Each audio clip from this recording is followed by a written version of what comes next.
Welcome to Fundraising Leaders with Drew, where we embark upon a journey into the heart and soul of nonprofit fundraising and decode the strategies that lead to fundraising success. I'm your host, Drew Clancy, and I am grateful to be joined today by Jeff Kramer, the Chief Development Officer at Nova, Ukraine. Jeff has raised over $500 million supporting causes such as affordable housing, global health care, education reform, and homelessness for organizations such as Habitat for Humanity, the Internet Society, and Mercy Ships. Jeff's expertise includes capital campaigns, endowment and planned giving campaigns, as well as annual gift programs and disaster and war relief efforts. Let's jump right in with Jeff.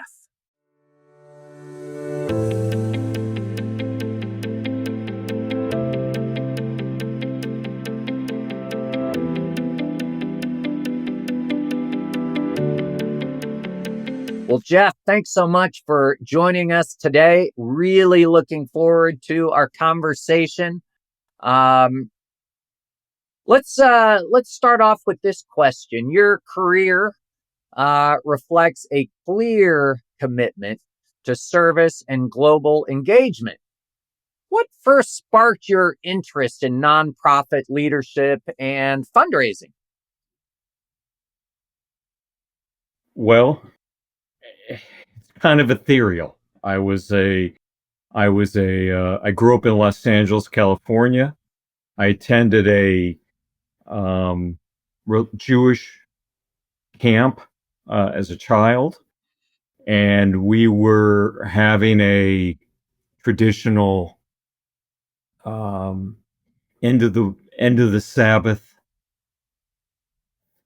program, and I just felt called to this out of the blue.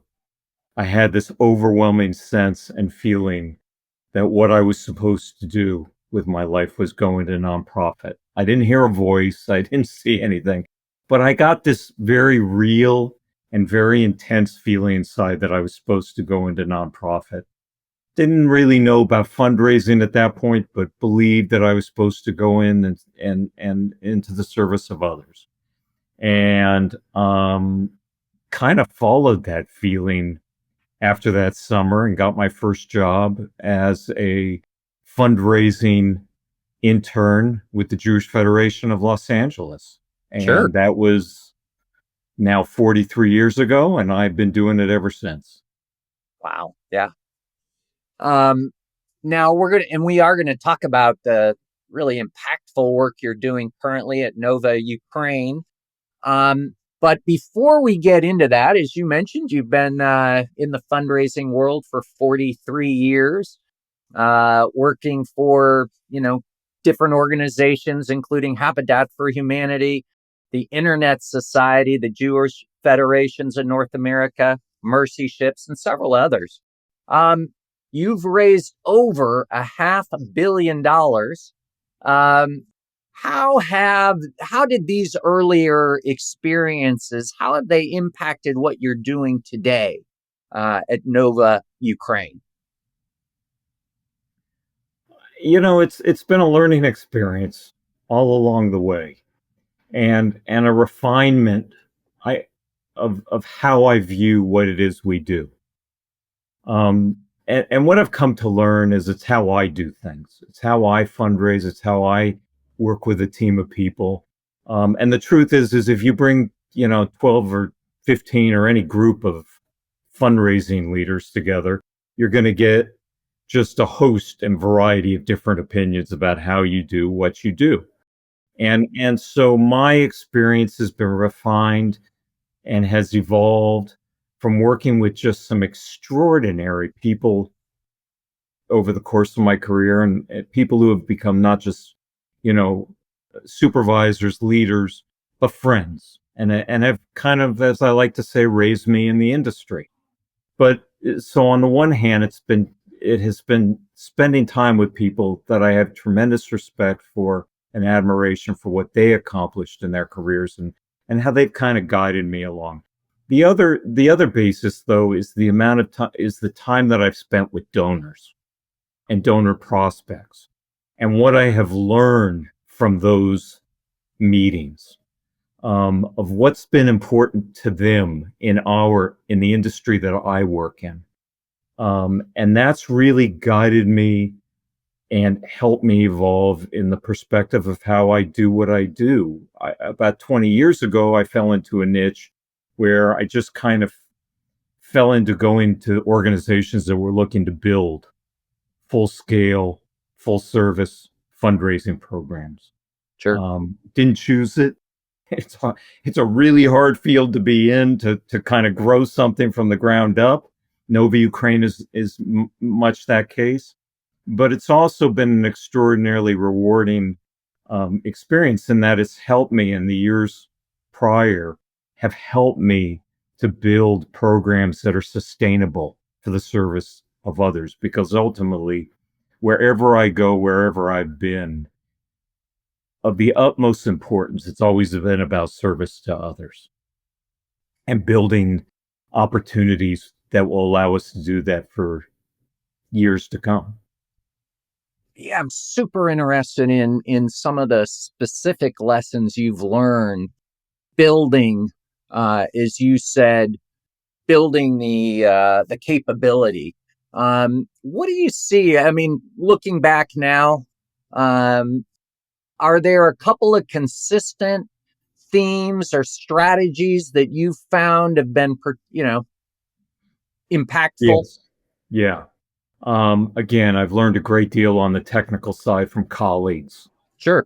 who had been in the business, and what are the ABCs of fundraising and how do you track and build systems, and that's all been beneficial. But again, what's really led me in the sense of where I stand today at my age after my experiences, it's come from a series of interactions with donors where what's ultimately important has was made very clear to me, in that the donor, and getting to know the donor and getting to know what's of importance to them and bringing them to a place where they feel that they're a partner, is the most important.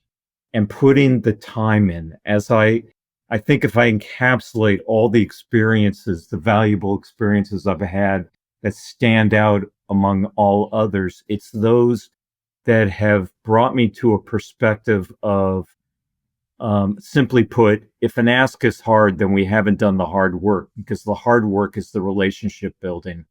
The hard work is the engagement with a donor prospect or a donor. The hard work should never be the ask. Now, that is not to say that we always get what we ask for, but if we've done the hard work, the ask is expected, and it's just coming to terms with where they're comfortable coming in as a financial, gift in kind, partner, volunteer, whatever it be that we're asking for. And my experiences with people have brought me to a point where I can't downplay the investment of my time spent with others on the road. I'll give you an example. A number of years ago, when I was with Mercy Ships, I got contacted by a prospect in northern Seattle who had a winery about 3 hours out of Seattle. Sure. And I flew up to meet with them at their invitation and drove from Seattle to see them. And we were sitting at lunch at their winery. They had a nice, beautiful little restaurant right on the water, Pacific Ocean, gorgeous.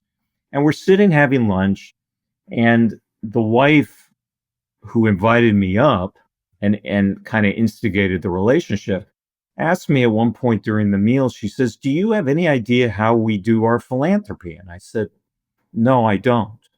Please tell me, share with me." Sure. She says, "We give to 10 charities. I said, oh, and we want Mercy Ships to be one of them. And I said, well, that would be wonderful, and it would be tremendously helpful and impactful, and we'd love to partner with you. She says, and what's leading me down that road is the fact that out of the 10 charities we give, 9 are located within a 25-mile radius of where you're sitting here in this restaurant. And not one of those 9 come to see us, and you came from Texas. That's very impactful. I'll say. It wasn't about, and I've had those moments with people that have illustrated and reinforced what is important in the work that we do.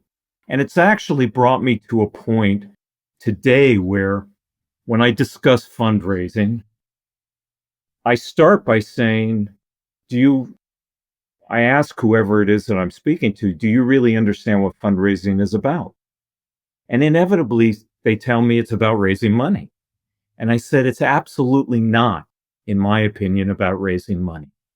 It's about identifying, cultivating, stewarding relationships that can affect life change. Money is a tool to affect life change. And you affect that change when someone joins you as a partner, feels a part of the organization, feels a part of the mission and vision, feels respected for who they are, not for what they can give. And that's what's developed over the 40 plus years that I've been in this industry. Meaning I get on a plane and I'll go see somebody anywhere in the world. And believe me, I've gone to see people anywhere in the world that needed to be met with, because that's where we meet them where they're at. And we get to know them and they get to know us. And it becomes much more than just about money. It truly, truly becomes about the heartfelt desire to serve others in whatever capacity we're doing that at that particular moment in time. Wow. Love that. So good. Is there, when you prepare for one of these conversations, you're going to get on a plane or get in your car and go meet with a donor, potential donor. Is there a process you go through or some steps you typically take in order to prepare for that meeting? Again, looking for best practices that other fundraisers might benefit from your knowledge and wisdom.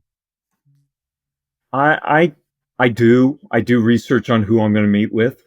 Yep. As best we can dig that up. I try to understand who they are, try to understand where their interests lie, what they're involved in, what their business is. So I'll do donor research, which is pretty standard in the industry. In terms of preparing otherwise and understanding who a person is, I just go in and we talk. We get to know each other. The last thing I ever do is make an ask on a first visit, because it becomes about the ask. And I don't make a visit about the ask. I just closed a relationship. I just closed an interaction with a donor that we were helping to facilitate a gift. We were getting nothing from the gift itself, but we were facilitating the gift. And I did this because, one, somebody on our behalf made a commitment, which means, and I'm a big believer that if we make the commitment, we give it our all to make it work out. If we can't, that's a different story, but we do our very best. And I did it not because he was giving to us, because he wasn't, but I did it because it opened the door to us now creating a relationship that may or may not develop something, but with this particular individual has a sensitivity and desire to serve those in need, the men, women, and children in need in Ukraine. So it only made sense. Let's open the door. Let's have a conversation. Let me get to know you, let you get to know me, and let's find some common ground here in a cause and a mission that we both are sensitive to. But it's not about what I may or may not get today. It's about how do I keep people engaged for sustainability, giving a funding model to an organization that allows them to serve not just today, but tomorrow and beyond. I always believe, this is the other part of it, I believe that by doing development, at least the way I choose to do it, I'm laying the groundwork and seeding the ground for whoever comes after me. And that's equally as important to me as serving the people we're serving. I don't want them to have to deal with the same stuff. I want to leave the organization, the donors, the partners thing. I want to leave them all better off for the work that comes beyond my time with the organization. So strong. One of the a consistent theme that I'm picking up on is kind of the bigger picture, the longer term view. Are there, maybe it just starts with having that perspective. But are there tactics perhaps or philosophies that really help you build those meaningful, lasting relationships with donors? I believe it's authenticism. I believe it's transparency. It's honesty. It's truthfulness. It's a willingness to go above and beyond. It's the willingness to not allow, as best we can, what we do as fundraisers, development professionals, to not allow that to become a business, which can oftentimes get watered down to black and white and not simply become an industry of systems and processes. I think the development industry as a whole has a real challenge for the future of our work on a variety of bases. But in particular, the industry has developed what's called the CFRE, Certified Fundraising, I forget what CFRE, fundraising executive.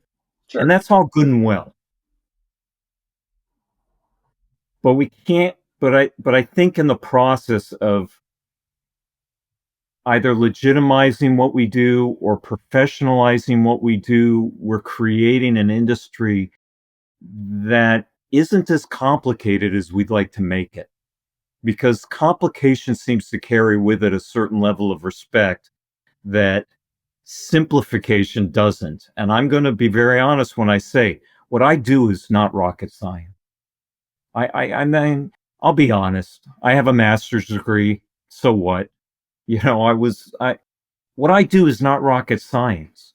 What I do is ask for money. I build relationships and I ask for money as a heartfelt desire to help people in need. There's nothing rocket science about it. It's more how we do it. And I think the industry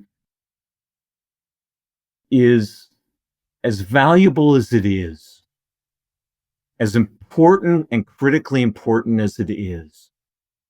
What we do is not rocket science, and yet it's extremely wholly necessary, important work that we do, because if we don't do it, millions of people around the world go without. Because government can't do it. I'm not going to say government won't do it, because that gets into a political discussion that I don't believe is, one, what you want to be in, and that, two, is appropriate. I don't believe it's that they can't do it. I believe the government won't do it, which leaves a spot for people like us to come alongside and help people. But I don't think we're doing ourselves any justice by overcomplicating what it is we do. Now, that's just my personal opinion. Doesn't mean it's right. And there are a lot of colleagues and professionals out in the world that would disagree with me, and that's okay, and I respect that in their place. But where I come from and how I do it, and how I've been, it's not about me raising money, but what's allowed me to raise money is the way I raise money. And that's how, and I look for staff, when I look for teammates, when I'm hiring, if they get to me for an interview, they've got the skill set. They're coming to me because I got to see if they have the heart and the soul. That's what makes them the development professionals they are, not the skills, the heart and the soul. And I know that makes it sound very ethereal, but it's truly how I feel. And it's led me down the career path that I've had. So it's just my perspective. It's a powerful one. Let's talk about how you see kind of the different buckets, if you will, of fundraising. We've been talking a lot so far. Major gift donors, perhaps, and now there's the gift itself. There's also potentially plan or legacy giving. And of course, you again, in your experience, I know you have experience also with more of the annual fund. Anything you might share, things you found to be successful, either in the planned or legacy giving and or annual fund arenas that that you use, and the way you think about those? Yeah, I think you got to go back a step.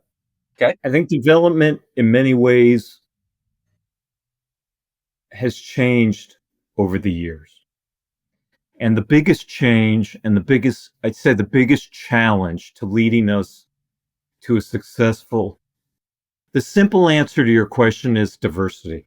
When you're building a program, as I do, when I'm brought in to build programs, it's based on diversity. It's mostly I go into organizations that have basically funded themselves through major donors and are they don't use the word diversify, but they're looking to expand the donor base, and how that happens, they need the help to understand, and so forth. And diversity is the key. You can't put all your opportunity or your hope or your funding into one basket. Unfortunately, the industry, at least in the US, is dealing with two major challenges. Challenge number one is that we have too many charities. We have far too many charities. Now, that is not to say that the majority or all those charities that exist in this country don't have wonderful missions. Sure. And they weren't started with beautiful hearts and souls and well intentions. But the problem is that we now have, at last count I saw, and it may be considerably higher, we had over 1.7 million charities in the country. Now, when I started my career, we had between 700,000 and 800,000. Right. Now, was that arguably too many? I can't really go back to that beginning step because I didn't look at it the same way, and it's hard. But if I had my druthers, I would take the 700,000 to 800,000 over the 1.7 million, because all we've done is we've got charities opening the doors that have well-intentioned missions, but they can't raise enough to fulfill those missions. So all you're really doing is you're draining and weakening the giving pool. That's challenge number one. Challenge number two comes as a result of having that many charities, many of which are too small or not able to raise enough money, and thus they're operating hand to mouth, and they have to reach out to a major gift funding source pool, right, that is truly a finite resource. There's only so many major donors in this country to go around. Now, I'm not suggesting that every donor, every charity in the pool is going after every major donor, but they're going. There's a lot of gray crossover. Of course. If you consider it the Venn diagram, there's a lot of that middle that's being gone after by many, many, many people. So you're going after a finite resource, and as all fundraisers are taught, major donors only spend 5 to 8 years on average with an organization, and then move to something else. Yeah. Not to say there aren't some that stay with you for decades, right? But the majority, as a general rule of thumb, don't stay long term. Their interests change. They reach a point where they feel they've given enough to this, and they're going to go over here. Life changes bring them to different perspectives. So because of those two issues, we're really forced to re-examine the build out and development and operations of a functional funding model. And I'm a big believer. I believe it completely. there's 300 million people in the United States, maybe more today. If you take out kids, okay, maybe we're at 250 million, 225 million. A lot of people. Take out major donors, you take out another million, maybe, 2 million, maybe. But far and away, there's enough donors and enough wealth fund every functional charity if none of us get greedy. And that's with the charities that have to raise far more than I do to do the work that they're doing, i.e.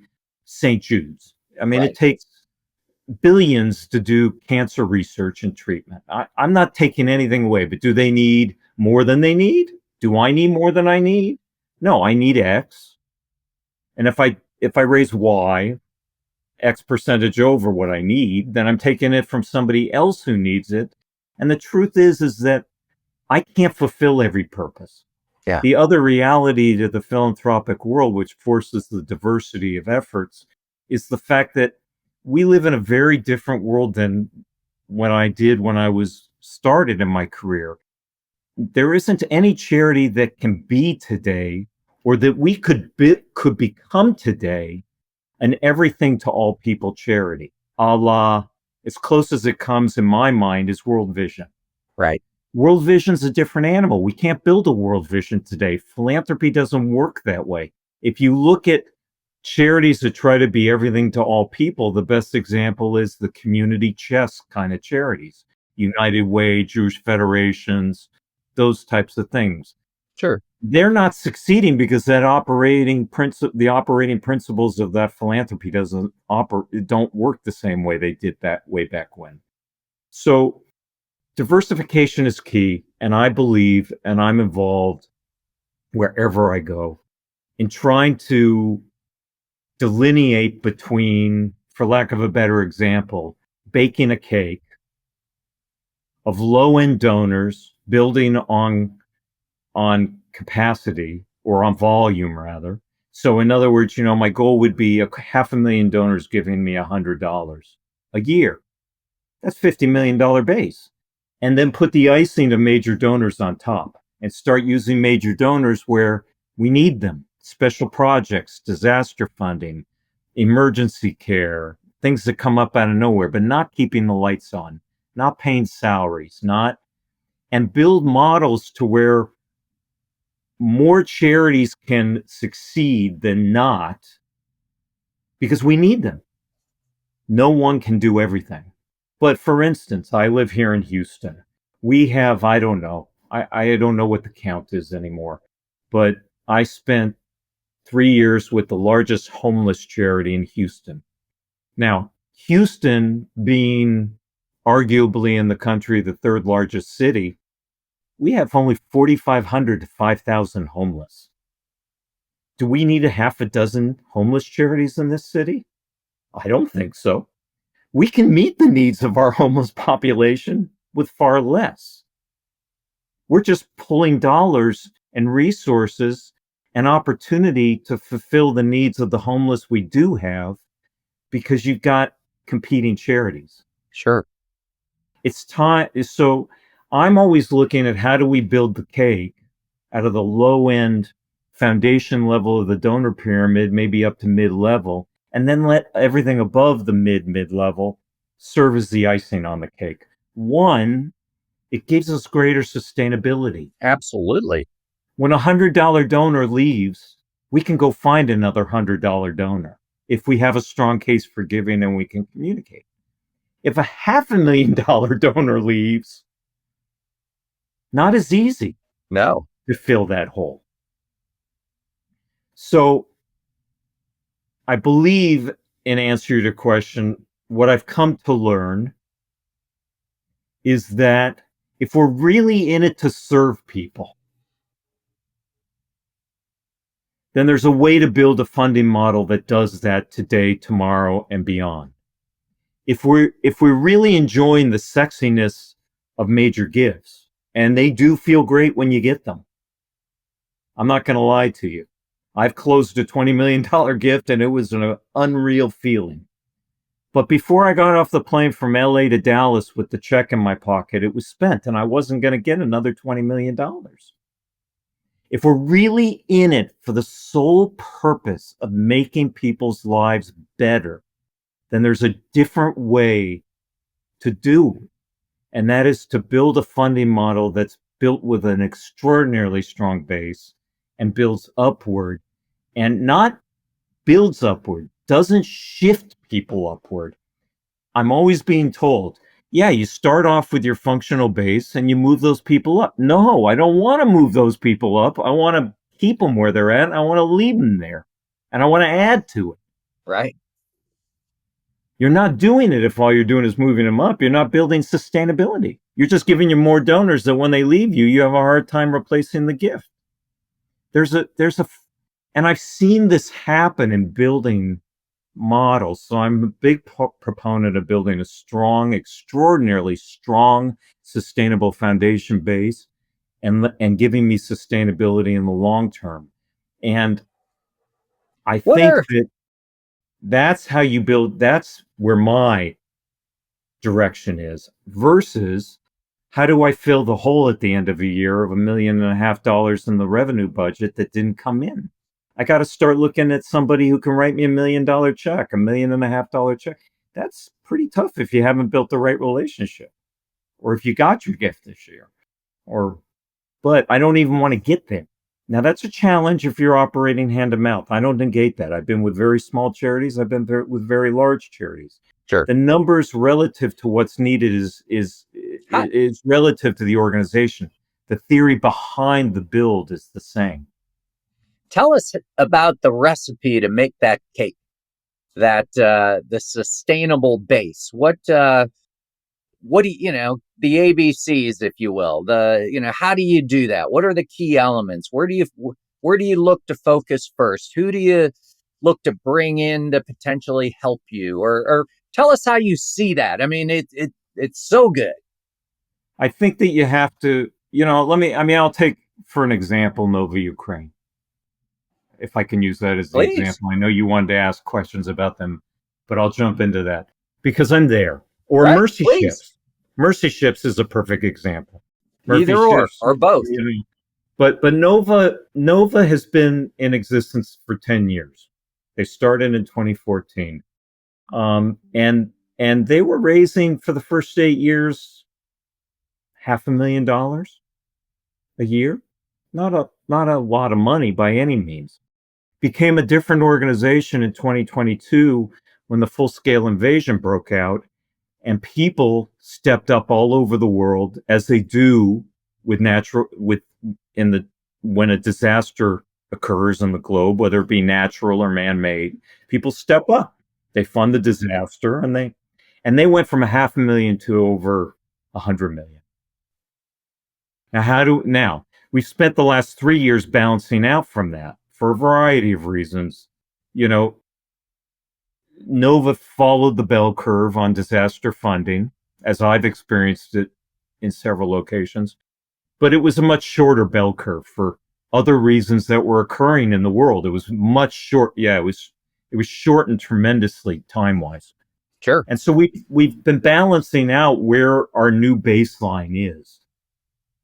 Now, how do we do that? We lost a lot of major donors who gave us a lot of money in 2022 because they desired to help the people of Ukraine. There was a man-made disaster, a war, the invasion, so forth.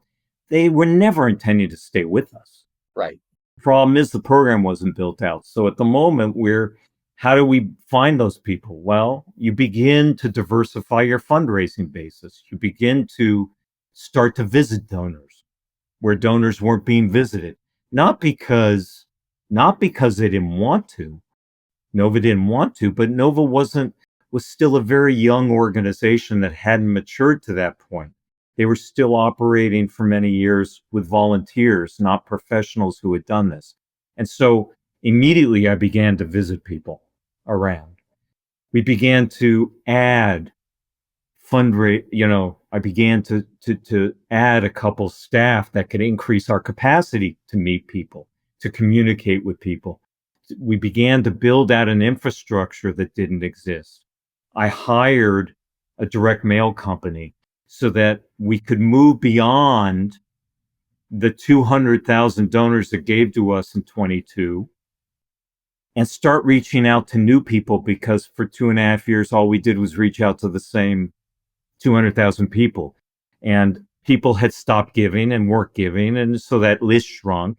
You have to begin to expand. So we're also now beginning to expand. Internally, we began by combining communications with development into one department so that messaging dovetails. So we're Sure. telling the right stories in the right ways, in the right channels, and it's unified messaging and advertising and public relations. Many nonprofits believe that it's much wiser to keep those two departments separate. Sure. My experience has been that's a huge, huge mistake. They become competitive with one another, not working together and unified in messaging. So it's in the unification of that and giving a single identity to the organization rather than competing. It's meeting with donors, and it's beginning to build those relationships and value those opportunities to let them know what's going on in Ukraine or wherever we're working with Nova in Ukraine, around in this country with refugees, so forth. It's also slow but sure, step by step, trying to re-engage donors that have fallen off, not because we ignored them, but because they didn't intend it, and now we're trying to bring them back because of the value of their partnership. Not necessarily at the price points they came in at, but maybe at a lesser price point initially, because the value is bringing them back on as a partner. Right. The value of the money is there, of course, but it's short term until we get them back, heart and soul. So it's doing that. It's also diversifying to doing much more on social media. It's diversifying by going into direct mail.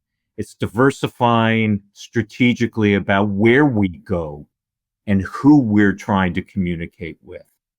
And it's that step-by-step process about then building on. I only look and letting and being guided by, in my perspective, the analytics and metrics that truly move us beyond where we are. And I look at 8 to 12 key performance indicators, and that's all. I mean, you could slice and dice data all day long, but it doesn't help you raise money. They're interesting. They're interesting analytics. They're interesting metrics. But when a push comes to shove, they're not going to help you raise money. You need to know how many donors you are. You got to know where your growth is. You got to know what levels of giving are we not getting from. Where's your lapse rate? Are we bringing people? Some key things that let us know just the very basic idea of how the program is performing, and to explain where, do we have momentum headed upward? It may be in small, and it's so getting that, and then keeping our expectations real and realistic, meaning I'm not going to grow from 30 to 50 million this year. It's not going to happen. Can I grow from 30 to 33 million? That's possible. Possible to go to 35 million maybe. But you got to keep expectations realistic. You got to keep processes realistic. You have to keep looking at what's working and being willing to tweak. And you have to keep your risk level at a manageable place, meaning we can't be 100% risk adverse, but we at the same time can't be crazy risk takers. Sure. Because while it may work in the short term overnight, it doesn't work typically as a norm. That philosophy doesn't work in the long run. The example, you had 3 guys sitting in a bar 15 years ago thinking, how do they help their friend who just got diagnosed with ALS? I think it was ALS. Right. And let's try to raise $30,000, $50,000. And that campaign turned into the Ice Bucket Challenge, which raised $100 million. How successful has anybody been duplicating that? Nobody that I know of. No. Well, let's assume I haven't heard of everybody, obviously. Maybe 1, maybe 2, maybe 3 out of 1.7 million charities. So you got to look and you got to keep things real, and you got to keep what's an anomaly, and keep at the heart and soul of a program that we build upon. We take pieces away, but the corpus, the principle of the program is built around the same basis: strong communication, strong transparency, strong authenticism, and being willing to focus not on the dollar, but on the person. A person who feels that we're only there for the dollar may get a gift. You'll get a gift, but one, it won't be a gift of any kind of capacity, and you'll be very fortunate to get it again. Right. Right. I don't know. I hope I answered your question. I'll say for sure. Let me ask you, in doing the research, I see you recently visited Ukraine. Yes. How does being there, obviously, war relief, being on the ground, how does that influence your approach and strategy to fundraising? It doesn't change my strategy. What it does is it makes it personal. I believe if there's I believe any fundraiser who hasn't visited the field for which they're raising money for, to see the work, to meet the people, to see the devastation in whatever format it comes in their particular world, to not touch it, taste it, feel it, smell it, keeps a distance between you, keeps fundraising as a business. Yeah. Fundraising is not a business for me. You know what keeps me up at night?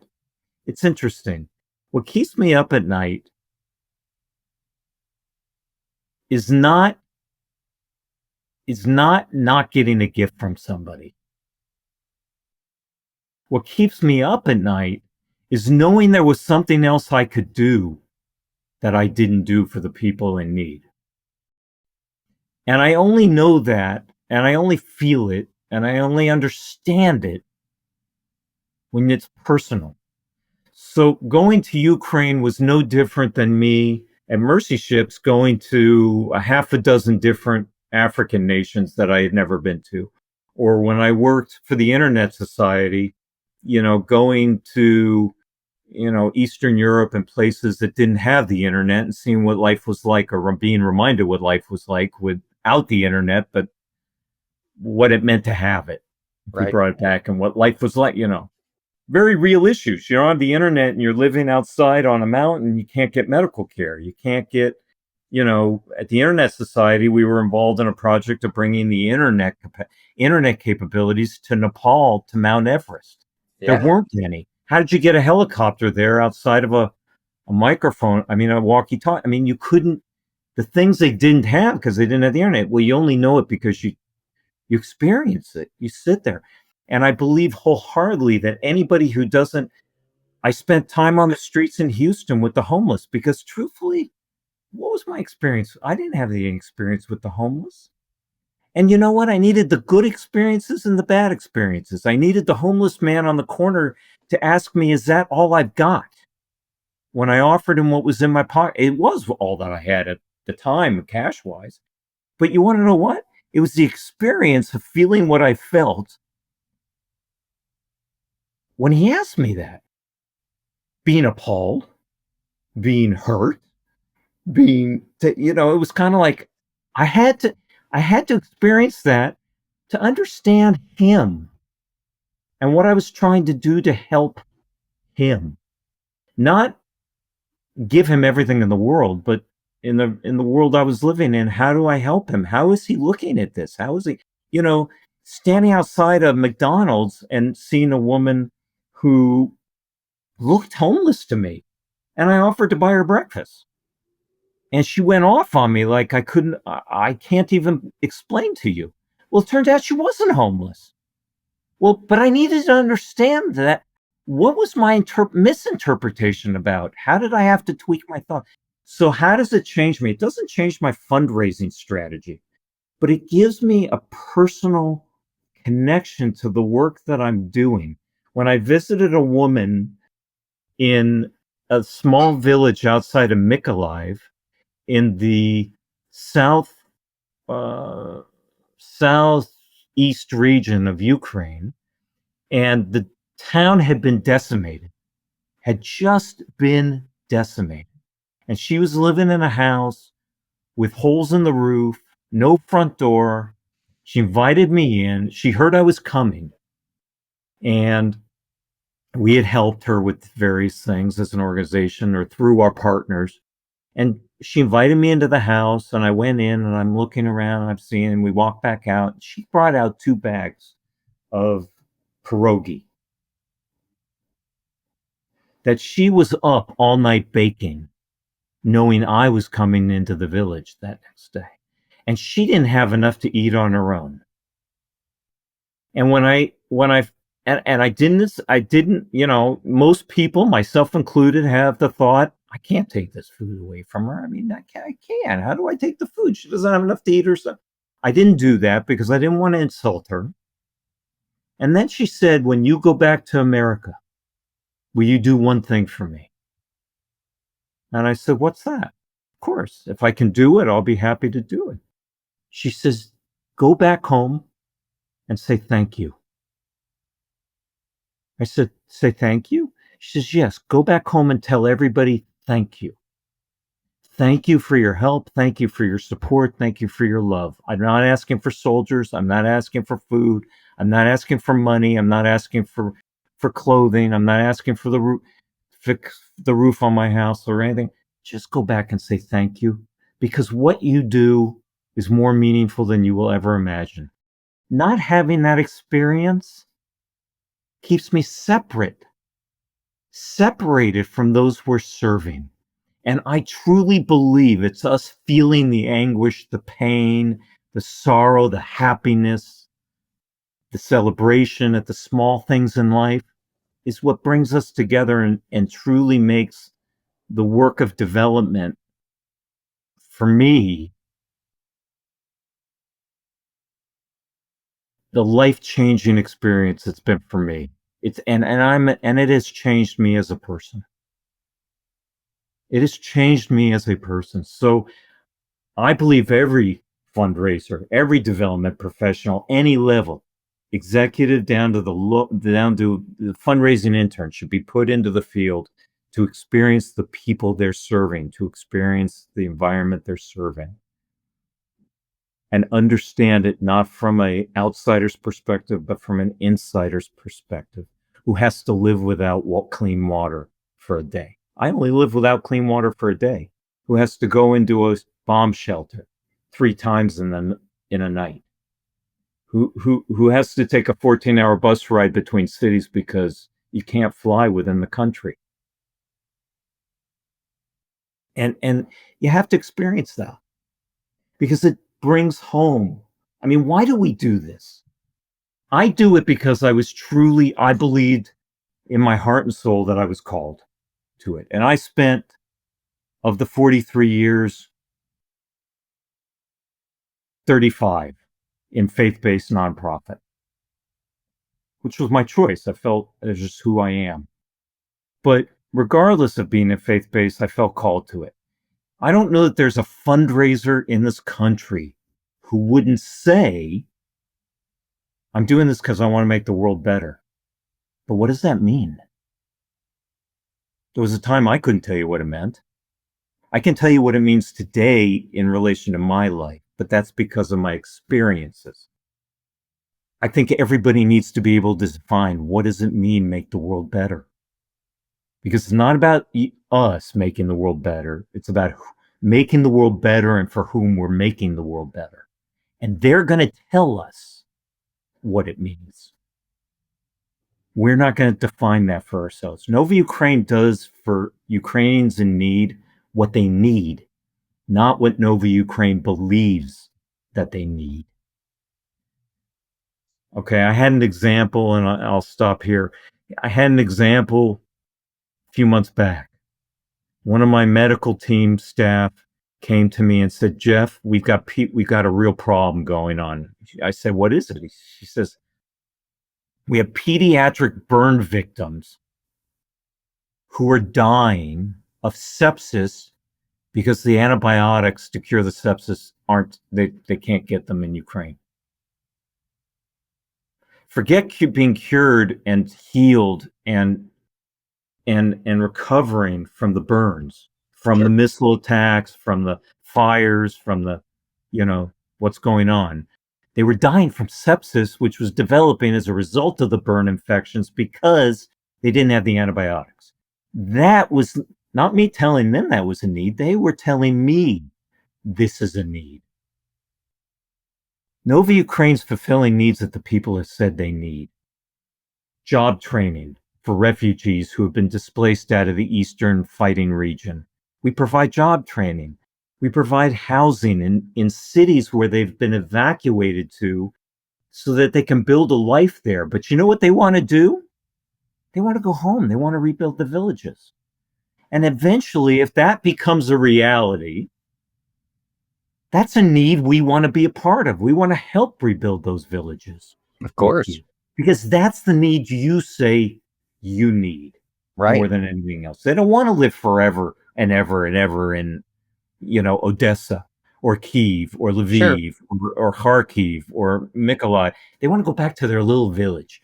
Villages we saw in movies decades ago, in Fiddler on the Roof, Anatevka. Villages like that. They exist. They're not called that, but they exist. Sure. And these people want to go back to those villages. They'll tell us what their needs are. Needs are clean water. Need is food security. Is, education for kids. So that when this is over, the gap is made smaller between where we've been and where they're going, and to help get kids back into school, which opens up the national future because you're educating the young.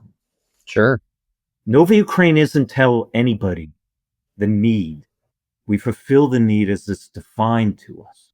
And if we can't fulfill that need, we have a tendency, we will go out and find a partner who can do it for us, and we work through it.